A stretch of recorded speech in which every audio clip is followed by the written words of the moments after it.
And in the time that I was the store manager in Kazan, I became pregnant with my first child.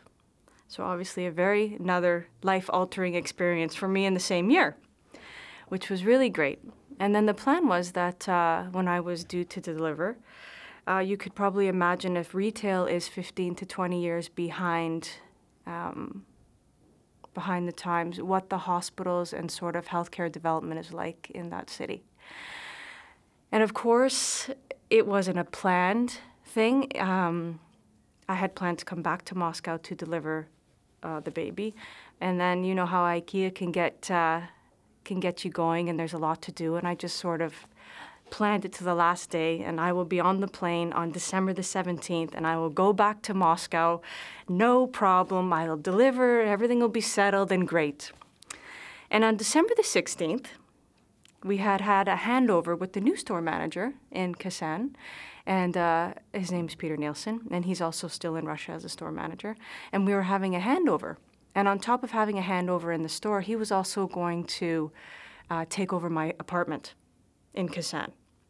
So of course I wanted to be clean and neat and tidy and look really nice for him, and he's my colleague. So I wanted to make sure it was a good impression inside the store and outside the store, of course. So I decided that I was gonna go home, and this was my second day of probably hard cleaning, vacuuming and scrubbing and so on. And at 11 p.m. when I laid down to go to bed, my water broke. And my husband was, of course, working in Moscow at the time, so I was there by myself. And I had investigated a hospital just in case, tried to cover all of my, feel sort of a sense of security if something did happen. And that hospital was closed. So there was a young gentleman who works for property in the IKEA organization.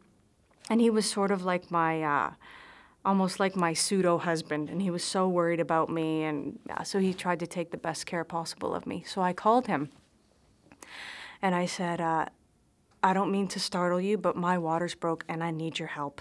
I had no idea where to turn. I called the woman that I had gotten contact with in the hospital, and she said, I'm sorry, but the hospital's closed, and I can't deliver a baby in another hospital. I said, okay, this is gonna be something else. Stay calm. You are going to have a baby. You are going to have a baby in Kazan, and there's nothing you can do to stop that. So just stay calm. So I hadn't included anybody else in IKEA, not the HR manager, not the country manager at this point. I said, let's just see how far we can, work this out on our own. So I got to another hospital, and I delivered the baby in quite a short period of time. And then, of course, from the cultural side, they do many things differently in these hospitals. Your husband cannot come in the hospital for 5 days. So it's you and you alone. You cannot bring your, so there's some cultural differences that you have to get over. And then, of course, I'm a basket case at this point. I'm not in my home country. I don't have one family member around. My husband's in Moscow trying to fly to Kazan. I'm not in a hospital that I know. I don't speak fluent Russian. They all speak fluent Russian. I have no idea basically what's going on. But believe it or not, everything was okay. And then I think as everything started to settle down and reality came in, I was like, holy smokes, holy smokes.